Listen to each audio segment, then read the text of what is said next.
嘿，大家好，我是 Aceson 了。今天啊，终于来到这个前10名了，真正意义上的名列前茅的玩家打了一场竞技场比赛啊。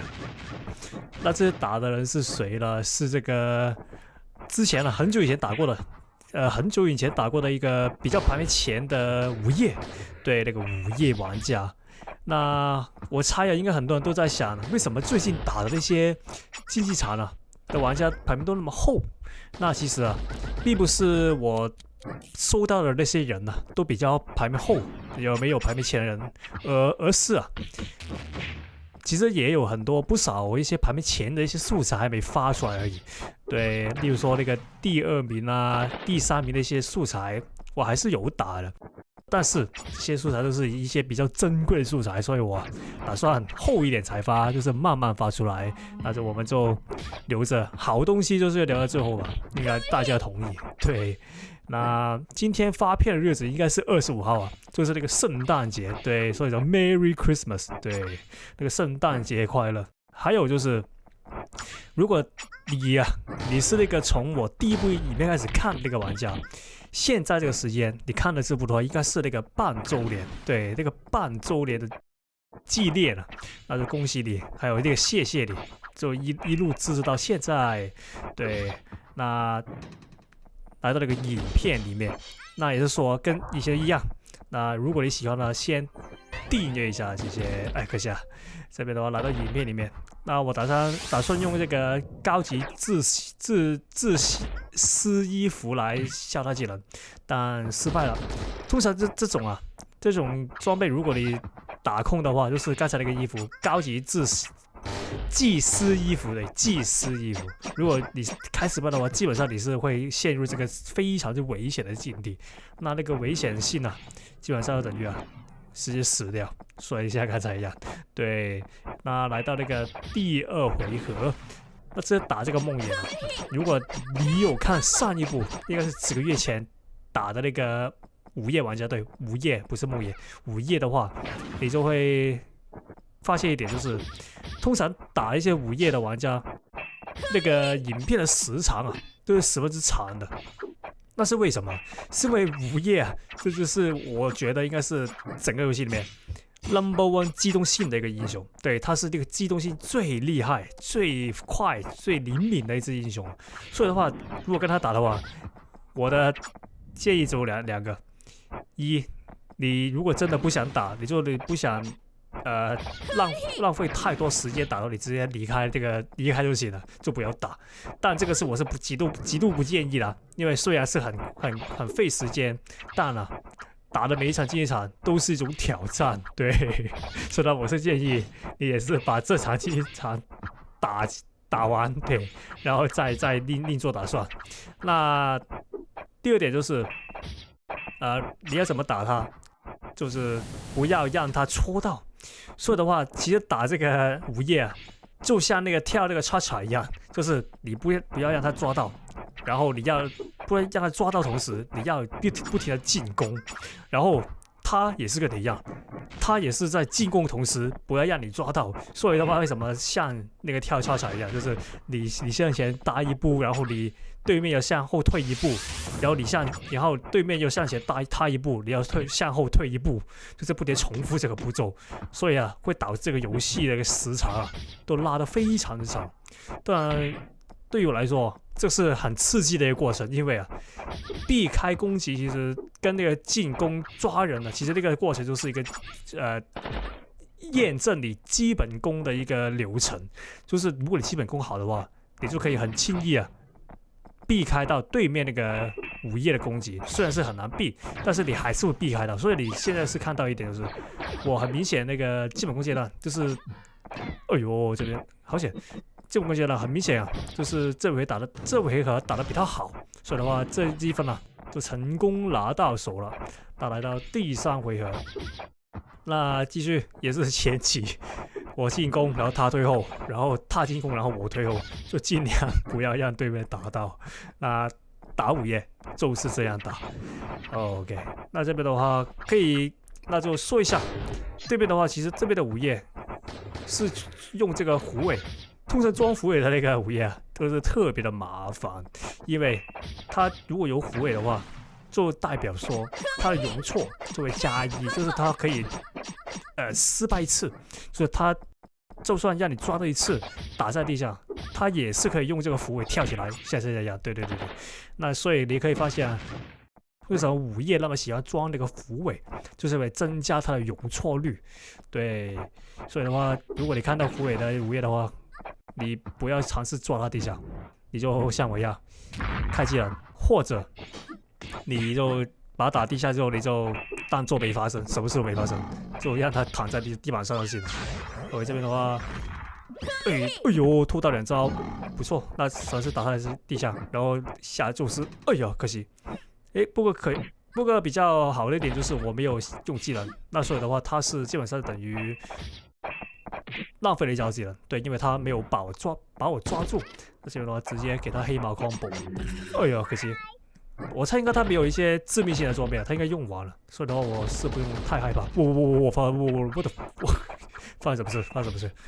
应该是那个伺服器问题，或者那个装备有 bug 啊，就发生一个很奇怪的一个情况出现。当然没差，那因为两边现在都没技能了，所以刚才的招就算我浪费了，那就还是没太大的问题，起码现在是这样。那打那个午夜的话，如果你真的不想跟他在那个基本攻击上慢慢的磨的话，就像现在一样，他不停的在那个搓，不停的磨你，就是不停的削你的血，不想让这个情况发生的话，我就建议你，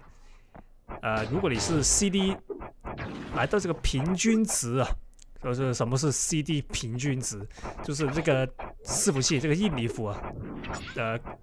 平均 CD 的那个大家平均 CD 那个数值是多少？那我可以给大家一个数据，就是如果你是一个已经习惯打洛塞嘎的一个玩家，那个平均值我是会说是200。对，就是如果你的 CD 有200的话，也就是这个游戏里面 CD 是平均值，在那个平均值里面的一份子，所以到你就可以称之为高 CD 的人。哎呦，真的可惜啊，我失手了。说到如果你的 CD 有平均值啊，就是有200的话，起码有200的话，你就可以主动一点开技能。对，如果你主动一点开技能的话，你就可以把那个基本阶段缩短，尽快进入这个技能阶段。因为如果你是看我影片的观众的话，你会知道一点，大部分的那个输出啊，其实都很依赖这个技能阶段。所以的话，如果你是台服玩家的话，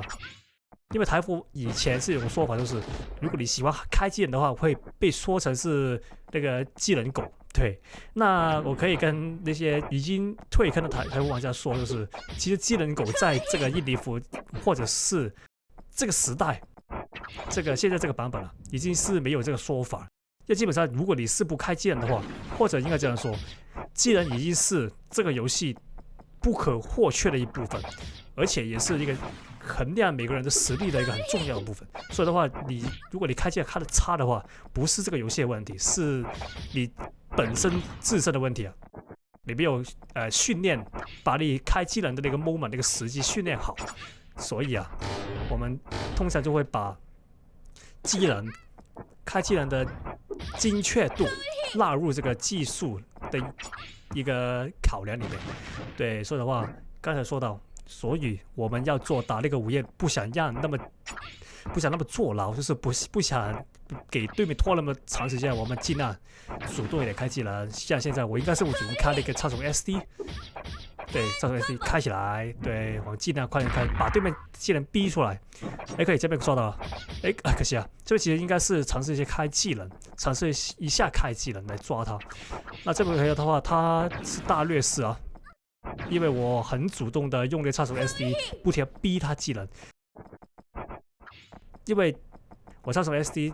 它通常第一、第二次都不会开技能来防御，但其实这个输出如果累积起来的话，其实伤害也是很可观的。那可能是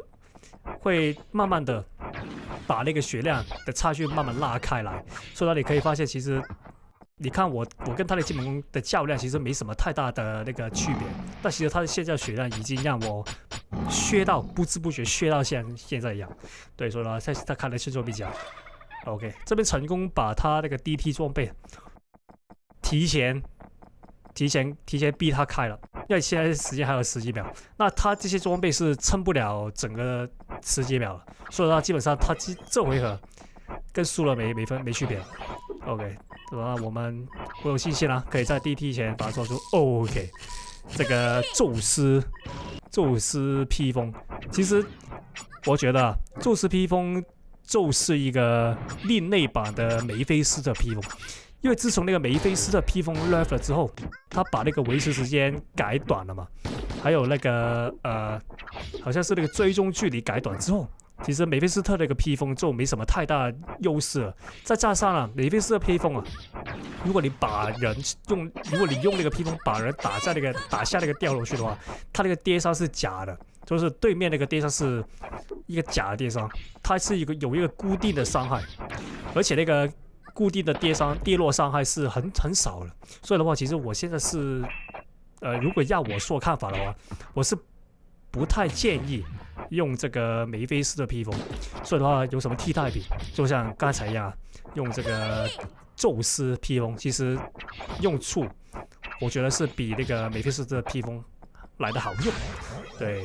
这边的不错。那这边我很主动开技能了。那他换了一个，应该是防御英雄这只，因为现在很多人都会用这个圣兽当做防御英雄，所以的话我猜他这只应该是防御英雄。但他的血量已经让我压到那么低了，